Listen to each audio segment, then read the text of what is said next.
go. 10, 9, 8, 7, 6, 5, 4, 3, 2, 1, go.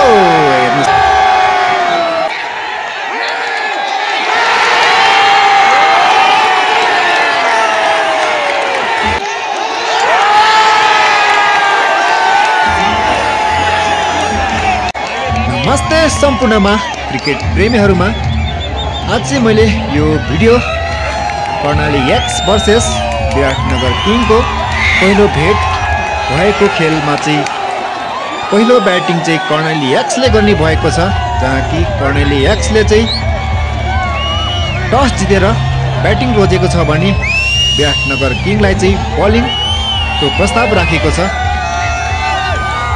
र म बीच-बीचमा चाहिँ बोल्ने छु र बीच-बीचमा चाहिँ बोल्ने छैन, त्यसैले चाहिँ सुरुदेखि अन्तिमसम्म हेर्दिनु होला है त।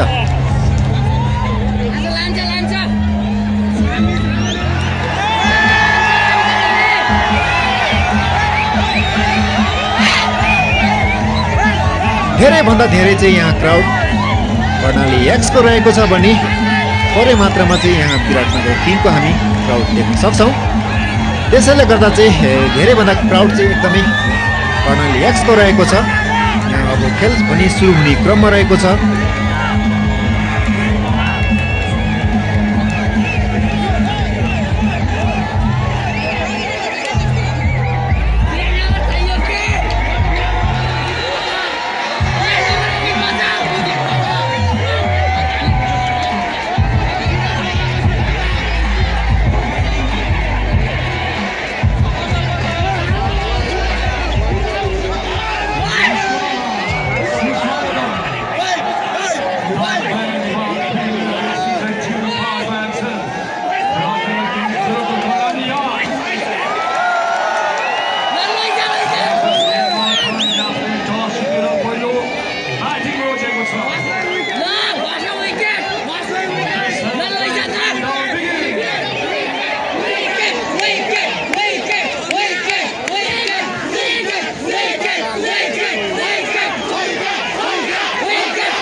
खेल पनि सुरु हुने क्रममा रहेको छ।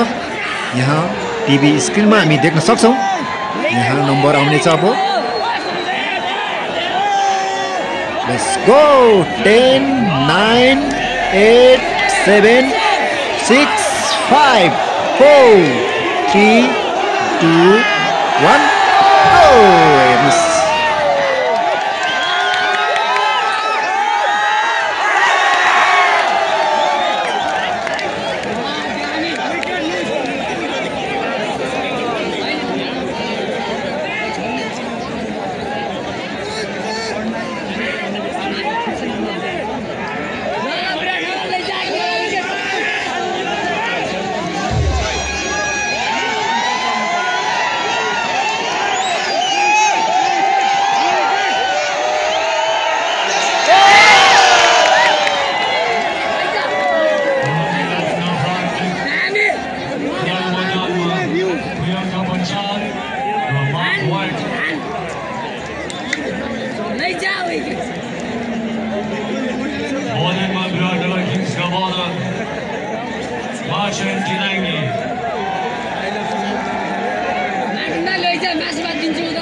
बलिङ भने विराटनगर किङले गरिरहेको छ भने यता विराटनगर किङले बलिङ गर्ने बित्तिकै यहाँ चाहिँ कर्णाली एक्सको समर्थकहरू चाहिँ धेरै नै कराउने हामी गरेको देख्न सक्छौँ। एकदमै बल फाल्नुभन्दा पनि अगाडि नै कराएर यहाँ कानको जाली फुट्नेसम्म गरेरको हामी सुन्न सक्छौँ। त्यसैले गर्दा चाहिँ आजको म्याच चाहिँ एकदम रमाइलो देखिएको छ।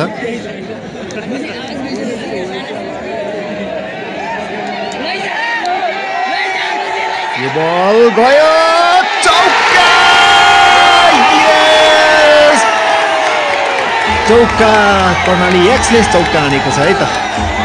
बल यहाँ क्राउड सुन्न सक्नुहुन्छ एकदमै जोडतोड छ क्राउड एकदम भोटिङ आइरहेको छ। हामी देख्न सक्छौँ यहाँ पुरै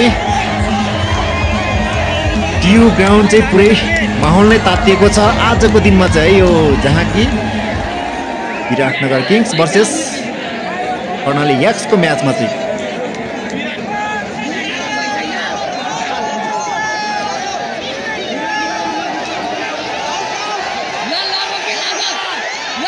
फेरि पनि चौका लगाएको छ फेरि पनि कर्णाली एक्सले। पहिलो इनिङमा चाहिँ लगातार 2 चौका हानिसकेको छ। एकदमै खतरा सुरुवात गरिएको छ कर्णाली एक्सले चाहिँ।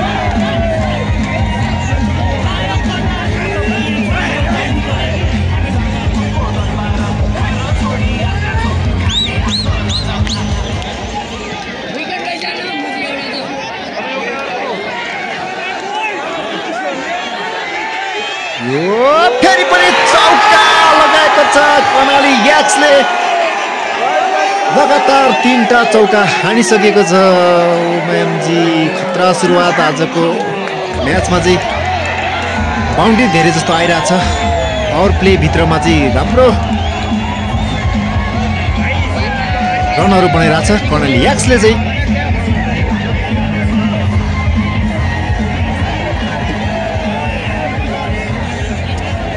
सायद यही प्रकारले चाहिँ खेल्ने हो भने चाहिँ कर्णाली एक्सले आज चाहिँ निकै नै ठुलो टार्गेट दिन सक्ने हामी अनुमान गर्न सक्छौँ। किनभने एकदमै सुरुवाती क्रमाउने एकदमै खतरनाक ब्याटिङ गरिरहेको हामी देखिरहेको छौँ। कर्णाली एक्सले विराटनगर किङ विरुद्ध चाहिँ एकदमै राम्रो रन बनाइरहेको छ अहिलेको अवस्थामा चाहिँ। अब हेरौँ यो अन्तिमसम्म चाहिँ कस्तो हुने रहेछ भन्ने कुरा चाहिँ अब यो खेल अन्त्यतिर चाहिँ थाहा पाउनेछौँ। त्यसैले गर्दा चाहिँ हामी अझै पनि प्रतीक्षामा छौँ है त।